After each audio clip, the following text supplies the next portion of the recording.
El reino de la divina voluntad ya está en medio de las criaturas. Escucha la espiritualidad dictada a Luisa Picarreta por el especialista, el doctor Salvador Tomasini. Aquí, por Mundo Católico, construyendo la civilización del amor.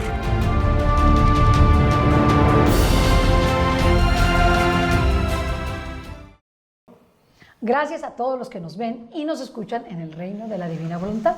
Me encuentro en el programa del doctor Salvador Tomasini, él está con nosotros. Gracias, doctor, por estar con nosotros. Al contrario, gracias a ti.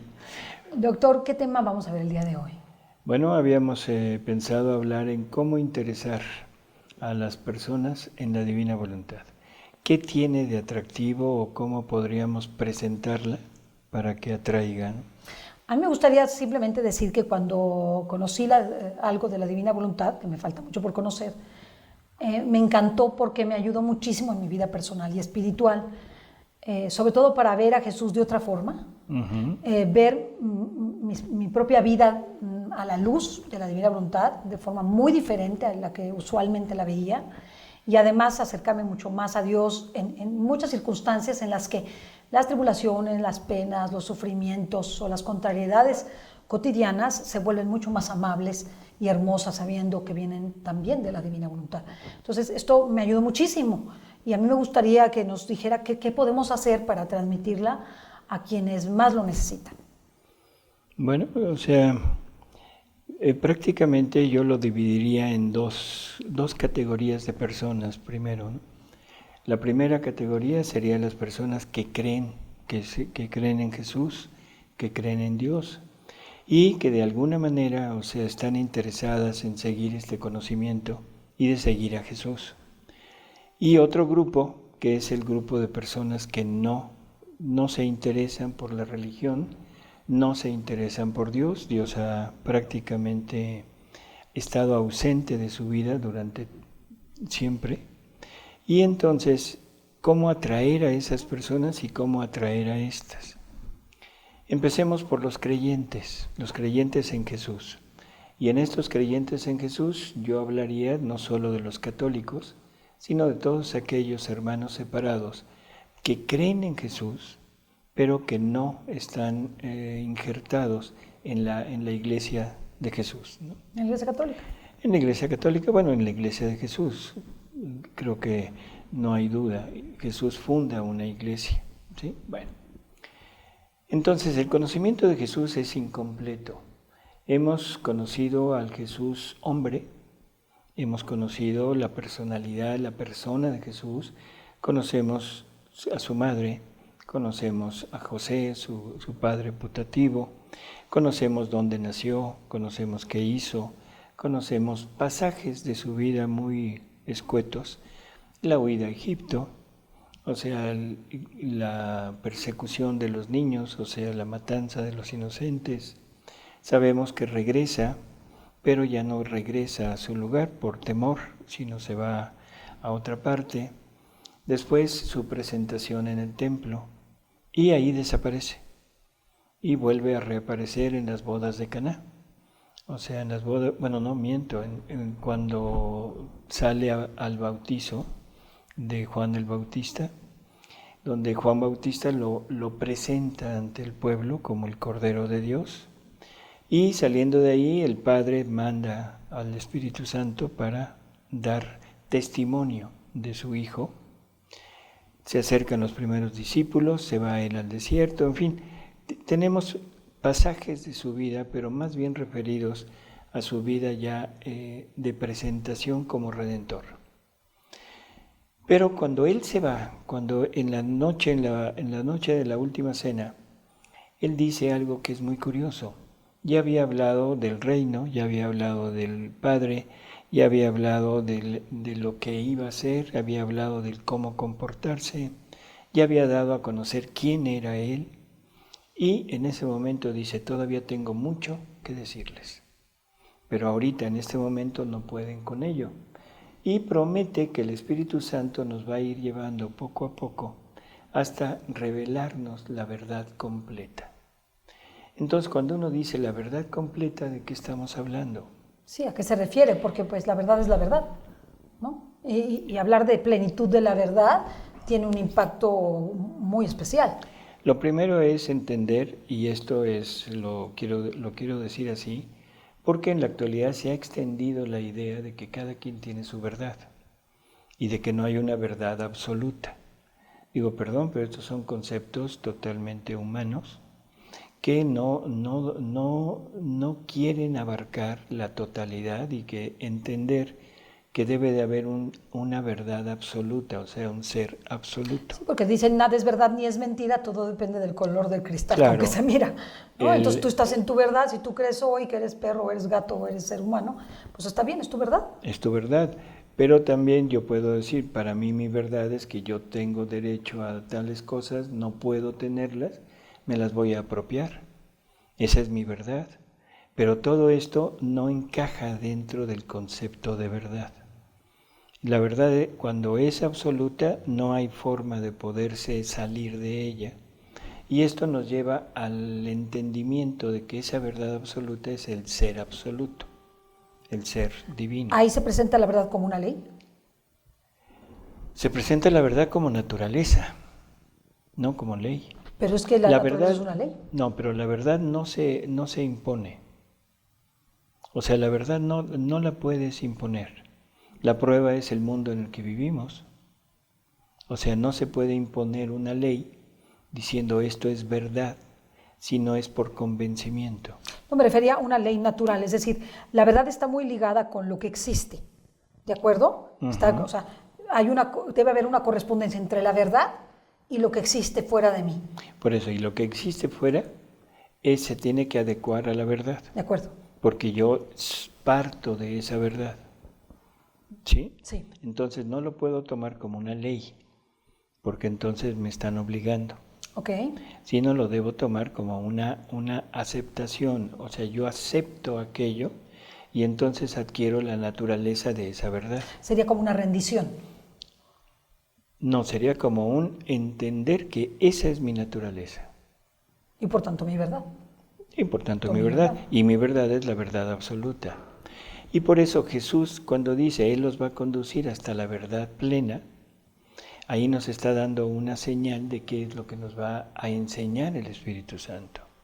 Porque Jesús dice, yo soy el camino, la verdad y la vida. Jesús es la verdad. Jesús es el modelo perfecto de lo que es un ser humano. Jesús nos da a entender que el ser humano debe ser exactamente igual que Él, inmutable, totalmente acoplado a la divinidad, a su Padre, y en perfecta armonía con las otras dos divinas personas, porque están en unión en la divinidad, que la divinidad es la vida de los tres. Entonces, Él es la verdad absoluta.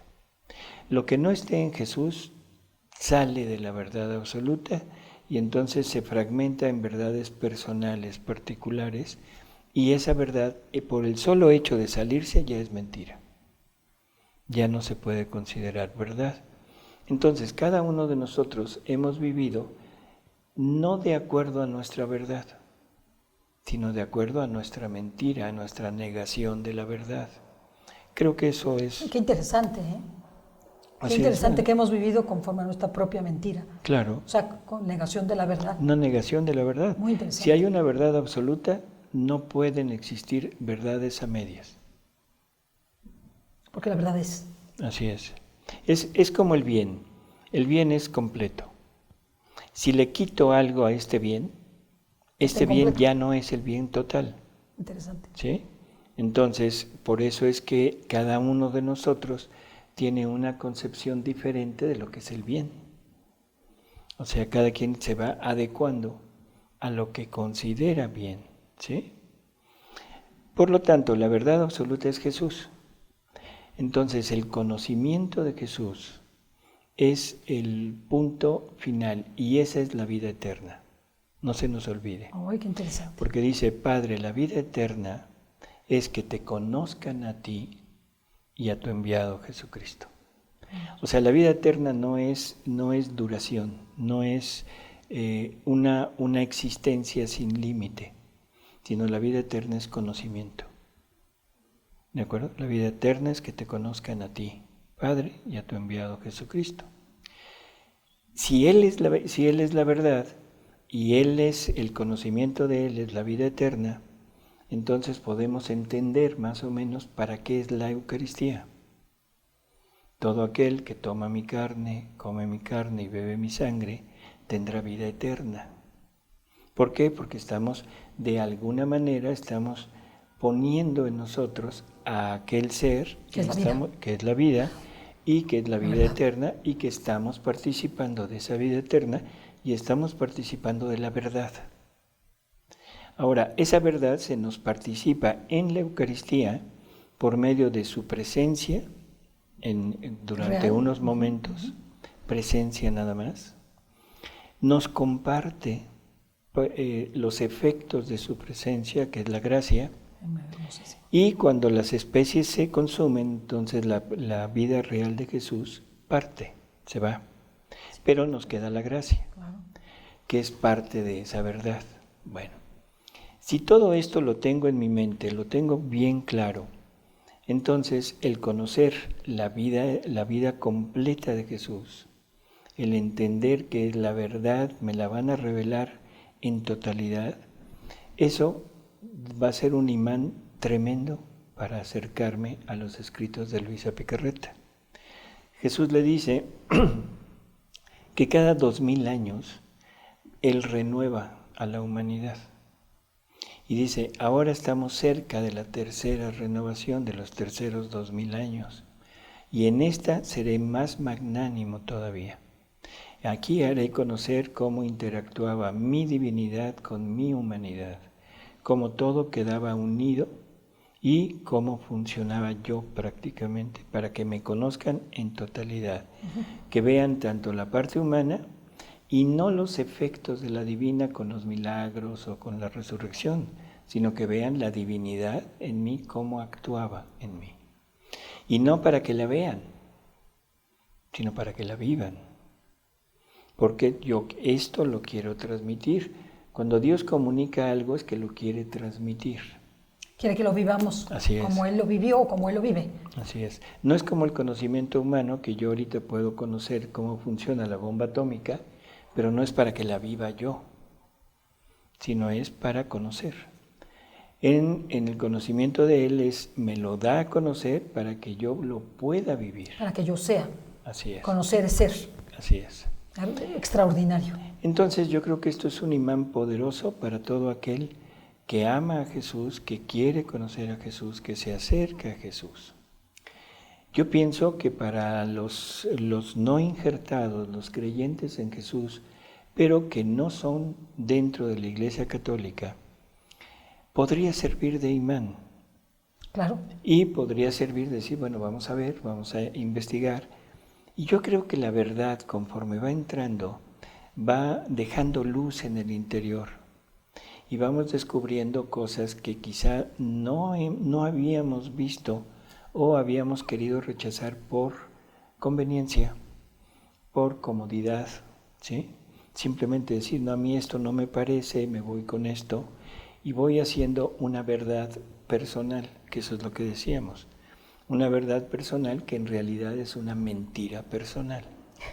¿Sí? Es tu mentirota.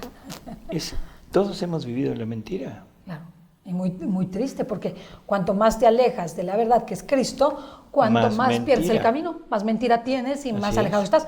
Por eso ahora entiendo por qué las personas cada vez se alejan más de Jesús. Es decir, en la medida que se acercaran a Jesús, la luz los invadiría y empieza a ser tan claro todo, como si afocaras tu propia vida y afocaras lo que hay afuera de tu propia vida, que ya te cuesta mucho trabajo apartarte de esa luz. Ya te la piensas. No, y te sientes atraído. Te sientes atraído. Entonces, ¿qué sucede? Yo siempre he dicho, por ejemplo, si uno va con los que creen en todas las doctrinas hindús, por ejemplo, o en el New Age, o no sé, en todo esto de la yoga y todas estas extrañas filosofías y todo esto, te van apartando de Jesús. Así es. Y si a esas doctrinas que fragmentaron la verdad que es Cristo, les pusieras a Jesucristo, se unirían de golpe. Claro. Algo muy, muy especial. Esa percepción he tenido y conforme ha pasado el tiempo me he quedado con más claridad. Y de ahí parte la necesidad de evangelizar. Claro. No de ecumenizar, sino de evangelizar. Que hay una gran diferencia. Hay una gran diferencia entre el ecumenismo, cómo se lleva, al evangelizar, que es el mandato de Jesús. Porque en el ecumenismo lo que trato de hacer es, pues tú quédate con tu verdad y yo me quedo con la mía. Entonces tú no crees en la Eucaristía, no te preocupes, yo sí creo. Exacto. Vamos a hacer una ceremonia en donde pues todos estemos contentos. Cada quien hace lo que quiere y listo. Todos estemos contentos. Entonces, yo creo que esto, yo lo comparo, perdón que me salga tantito, yo lo comparo a una excursión que hacíamos cuando éramos jóvenes, que íbamos a los ríos subterráneos. Es una experiencia tremenda, dos ríos que están abajo de las grutas de Cacahuamilpa, y en uno de ellos se tardan 12 horas de estar en una caverna. Obscura, no se ve absolutamente nada. Es un ruido sordo, el ruido del río corriendo. Una oscuridad que lleva uno su lámpara y nada más tiene uno de vista, pues el haz de luz, pero a los lados es una negrura total, un frío terrible, el agua helada con un aire, pero el espíritu de aventura, de todo, va uno nadando, caminando, en fin. Casi al final, de repente, hay una parte del río en donde uno ve como si fuera, no sé, como un fantasma, esa es la palabra, así una cosa muy velada en el fondo, que parece luz, pero no está uno seguro. Entonces se ve así, va uno acercándose, el río va dando vueltas. Entonces llega uno a donde está aquello, da uno una pequeña vuelta y aquella sombra de luz aparece más clara, más precisa, si es luz. Y eso empieza a motivar una sensación en el interior de alegría, de felicidad, de ansia por salir. Ya llegué. Y cada vez que el río va dando vuelta, la luz se va haciendo más clara, hasta que ya no hay necesidad de la lámpara, ya puede uno ver. Pero la parte final es impresionante. Sale uno, da uno la última vuelta y enfrente a X cantidad de metros está la boca del río en el cerro, con un verdor al fondo de selva, ahí en Guerrero, con un sol esplendoroso, y es una felicidad increíble la impresión de la luz. El impacto. El impacto en el interior. Yo el conocimiento de Jesús lo comparo a esto. Es que exactamente debe ser algo increíble tener ese contacto con Jesucristo, y con razón él mismo dijo sobre sí mismo, muchos quisieron ver y oír lo que ustedes ven y oyen. Así es. Y no les fue dado. Y a ellos que les dijo eso, no les fue dado ver lo que nosotros podemos ver si entramos en este campo de la revelación de la divina voluntad. Entonces es un descubrir la verdad y ahí se va uno a dar cuenta de los errores que hemos cometido. Porque no me refiero nada más a los no católicos, sino me refiero a los católicos que hemos vivido. Yo me atrevería a pensar que algunos hemos vivido peor que los no católicos, porque estando dentro de la religión, dentro de esta comunión con Jesús, hemos vivido peor que ellos. Sí, porque sí, habiendo sido llamados, escogidos y habiéndonos dado a conocer el Señor su palabra, pues hemos obrado contra su palabra. Y hemos hecho cosas que ellos no hacen. Y que tienen un código a veces más estricto de lo moral que lo que nosotros tenemos. Así y eso lo digo por parte de ateos y personas no creyentes, que a veces se portan mejor que uno creyente. Que uno creyente, ¿no? Claro. Entonces, yo pienso que la manera de transmitir la divina voluntad a los creyentes es esta: irles mostrando a un Jesús cada vez más completo, más lleno de luz, más luminoso, diría yo, y eso nos va a atraer, y nos va a pasar lo que le pasó a Pedro, a Juan y a Santiago, ¿no? Cuando Jesús se transfigura. Se quedan totalmente pasmados, y ya ni siquiera piensan en ellos. Señor, qué bueno es estar aquí. Ahí te vamos a hacer tu tiendita, la tiendita para ellos dos, y nosotros aquí nada más viendo, ¿sí? Como el chinito, milando. Pero ese punto es exacto a lo que nosotros vamos a descubrir a través de los escritos de la Divina Voluntad. Y en ese momento se acabaron las discordias, se acabaron las desavenencias, y entenderemos que Jesús es y que todo lo que Él ha dicho y ha dejado es para nosotros. A mí me gustaría, doctor, decirle a la gente que nos ve y nos escucha, que cuando uno lee los escritos de Luisa Picarreta, para nada hace a un lado la Sagrada Escritura. No. Todo lo contrario. A mí, en lo personal, los escritos de Luisa me han ayudado para profundizar la Sagrada Escritura, para amarla más, para tomarla más en cuenta, porque cuanto más conoce un poquito más lo que Luisa tiene en sus escritos, te da mucha luz para comprender la Escritura. Claro. Y te sirve para aplicarla a tu propia vida de una manera extraordinaria. Hay muchas palabras que el Señor dice o eventos que ocurren en el Evangelio y en las Sagradas Escrituras que nosotros estamos muy apartados de ellos, muy sin la visión que deberíamos de tener. Uh-huh. Entonces, una vez que Luisa nos ilumina, nos da la Escritura una luz increíble. O sea, decimos, con razón dijo esto. Por eso dijo aquello. Ahora entiendo Getsemaní mucho más. Ahora me doy cuenta por qué la transfiguración. Ahora me doy cuenta por qué le dijo al buen ladrón lo que le dijo. En fin, todo esto empieza a tomar un sentido, incluso a la misma oración de Jesús, la oración de Jesús al Padre. O sea, el Padre Nuestro, pero la oración de Jesús al Padre, la que hace ya que se va a morir, uh-huh. ¿Sí? Después de la última cena, ¿no? El Padre, que sean uno como tú y yo somos uno, adquiere una dimensión extraordinaria. Diferente, totalmente. El mismo credo. Por ejemplo, ahorita pensaba, cuando nosotros decimos en el credo que Cristo es Dios de Dios y luz de luz, uh-huh. ¿Qué queremos decir con eso? Desde luego sabemos que Cristo es Dios y la segunda persona de la Santísima Trinidad, pero cuando decimos que es luz de luz, ¿qué queremos decir? ¿Qué queremos decir si Jesucristo es la verdad, Jesucristo es la luz, uh-huh. En toda la extensión de la palabra?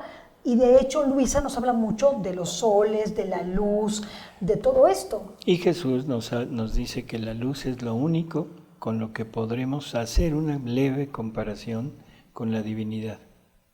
O sea, el mejor relator de Dios es la luz o el sol. Sí. O sea, es quien más nos podría acercar de una manera física y medio entender y vislumbrar un poquito lo que es Dios. Pero en fin, entonces este es el camino, según yo, para llamar a los creyentes, mostrarles un Jesús, pero un Jesús completo. Ahora, a los no creyentes. Creo que los no creyentes, en el ejemplo que le puse de la excursión esta en el río, viven inmersos en la caverna sin lámpara. No tienen lámpara. Es pavoroso, no, los que hayan ido sabrán a lo que me estoy refiriendo, pero a los que no hayan ido es la cosa más tremenda que hay. No se ve nada. Rocas resbalosas. El río de repente es muy, muy profundo, de repente se angosta la caverna. Es una caverna que tiene 20, 30 metros de altura. A veces se hace una estrechura tremenda que apenas pasa uno. Y lógico, la corriente es muy rápida, las rocas resbalosas. A veces hay que caminar por las rocas, pero son rocas grandes, chiquitas, de todo. Es imposible caminar sin luz. Es imposible hacer nada si no lleva uno una lámpara.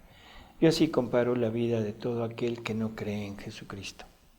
Se está tropezando a cada momento y se tropieza con, primero la oscuridad que hay en su interior, una oscuridad en su alma que no ve nada, y lo único es vive de los sentidos. Vive de lo que toca, vive de lo que prueba, vive de lo que oye, vive no de lo que ve, porque no ve nada, ve oscuridad, y para él todo es bueno, de todo se agarra, y piensa que esa es su vida. Piensa que esa es su vida, lo que está a su alrededor. Y como no puede avanzar, entonces se queda, forma su estancia ahí. Le tocó una roca grande, que bueno, tiene un espacio para acostarse. Le tocó una roca chiquita, pues ni modo, incómodo, no incómodo, ahí se tiene que quedar. Vive de lo poquito que tiene a su alrededor, pero jamás puede avanzar hacia adelante. Y toda esta oscuridad, ¿dónde empieza? No existe Dios, somos producto de la casualidad, somos producto de la evolución, somos simplemente seres casuales, ¿sí? El azar es lo que nos depositó aquí. La naturaleza, que es aquí hay una dicotomía tremenda entre las ideas. Los científicos, o sea, sabemos que la naturaleza pues no tiene inteligencia, sin embargo, sería el ser más inteligente que existe, claro, porque es el creador de la vida, ¿sí? Se dice muy sencillo para las personas que no conocen lo que es la vida, es muy sencillo dizque comprender que de materia inorgánica, por fenómenos naturales, por combinaciones, se va haciendo materia orgánica, luego se organiza, se hacen moléculas, luego células, en fin. Perdón, pero esto es una teoría infantil totalmente. Para la persona que conoce cómo funciona un organismo, cómo funcionamos nosotros, yo no alcanzo a entender, por ejemplo, a un científico que no crea en un creador. Está la complejidad de nuestro funcionamiento, que es para mí imposible que esto pudiera ser cuestión de azar, de prueba y ensayo. Sí, de una casualidad ahí en miles de millones. Así es. Pero en fin, entonces yo creo que el gancho para estas personas es mostrarles una teoría, y digo teoría, una teoría del cómo empezamos, pero una teoría enfocada en Dios, sin ¿cómo diríamos? Sin la revelación, la forma en que la revelación pública nos la presenta. O sea, el Génesis, todo el mundo lo ha tomado prácticamente como un cuento. Sí, la verdad es que, y cada vez más se aparta la realidad del Génesis de la realidad mencionada ahí. Es decir, para todos es una alegoría, es una forma de hablar, es una forma de explicar, pero yo creo que sí tuvo una realidad absoluta y total. Así es. Y que existió Adán, y que existió Eva, y que el paraíso también. Y que nos falte más o nos falte menos, las cosas están explicadas ahí inicialmente como son. Así es. Y está explicado como es una alegoría, porque la forma de presentarlo tenía que ser de esa manera, o sea, muy sencilla, para que se entendiera como una cosa, como un cuento de niños. Y en realidad es un cuento de niños, pero en ese cuento de niños está encerrada una verdad absoluta. Y es una realidad, Así fue es. una realidad. No es algo que no ocurrió, ocurrió. Y Dios tuvo en su mente y en su creación a Adán y a Eva. Claro. Y a través de los escritos, a través de todo lo que se obtiene en la divina voluntad, vamos entendiendo cómo fue y qué es lo que aquella alegoría nos va representando en una parte ya real. Y entonces empezamos a entender que por lógica, por simple lógica, que esto es absolutamente verídico. Y vamos confrontando nuestras ideas anteriores con esta idea nueva, y eso es lo que nos puede quizá llamar la atención. Si me llama la atención, ya está el punto, el gancho, porque de ahí vamos a seguir profundizando y cada vez esa luz se va a ir haciendo cada vez más grande. A mí lo que me impacta, doctor, ¿no? ¿Qué me iba a decir? ¿Qué me iba a decir? Perdón. Es otra cosa personal que iba yo a decir. No, o dígalo. sea, en mi vida personal yo era ateo, o sea, totalmente ateo. ¿No creía en nada? ¿No? ¿Y pensaba que Dios no existía? Llegué a pensar que Dios no existía. Yo vengo de una familia católica tradicional, sí, donde la madre es la que se encarga de educar y se encarga de educar a través del pellizco. ¿Sí? Entonces no, híncate a rezar. Sí. O sea, Y lógico, en el momento en el que yo empiezo a entrar ya, sobre todo en la facultad, pues se me quita todo aquello de Dios y me vuelvo prácticamente una persona atea. Pero algo en mi interior me decía, es que no puede ser todo la materia, o sea, la materia es algo que hay algo más. Me empecé a meter en muchas filosofías y cosas raras de este mundo. Y en una de ellas tuve que leer la Biblia, porque sus ideas se basan en parte en pasajes bíblicos. Y dije, bueno, voy a leer la Biblia. Me puse a leer la Biblia, me salté libros así de esos históricos, en fin. Pero cuando acabé de leerla, algo quedó en mi mente, simplemente una idea: Dios existe. Ahora voy a buscar a Dios. Qué fuerza de la palabra de Dios, que está viva. Dios existe, dije, no puede ser otra cosa. Y empecé a buscar, en fin, ya eso ya no tiene interés. Pero es como a través de la lectura de algo que quizá no me interese, me interesa por otra cosa. Pero era la palabra de Dios. Pero es la palabra de Dios, y eso me atrapa. Es que la palabra atrapa. Empiezo a buscar y bueno, pues aquí estamos ahorita, ¿no? Es que no podemos desligar la luz del reino de la divina voluntad de la luz de la palabra de Dios. Son la misma luz. Es la misma. Es la misma luz. Nada más con diferente intensidad. Así es. ¿Sí? Entonces, yo creo que la forma de dar a conocer esto a los no creyentes es presentarles una idea de qué somos, de quiénes somos y cómo es que existe todo lo que conocemos como creación. Yo pienso que con esto podríamos tener la idea de que estas dos vertientes de personas pueden sentirse atraídas por la divina voluntad. Y lo cual sería algo hermosísimo, porque es tal la luz que recibimos de la palabra de Dios y de la comprensión que Luisa nos da en la palabra de Dios, porque está inmersa en la palabra de Dios. Todo lo que dice Luisa no es contrario. O sea, la verdad es que Luisa simplemente viene a que entendamos con más plenitud la palabra de Dios. Así es. Y esta ayuda es grandísima, pero no deja de sorprenderme de la grandeza de la palabra de Dios. No solo en usted, sino en muchas otras personas que por la palabra de Dios, como dice el Señor, está viva, está activa y no vuelve a Él si no ha dado algún fruto. Así es. Y por último, en un minuto nada más, o sea, decir lo siguiente. La mejor transmisión, o sea, esto es cuando uno puede hablar o presentar, sí, pero la mejor transmisión es el vivirlo. Jesús nos habla en estos escritos de que sus verdades son las que se van a extender para desde el interior del hombre empezar a actuar. Pero necesita de los actos de nosotros para que esas verdades puedan tener armas suficientes para iluminar a las personas.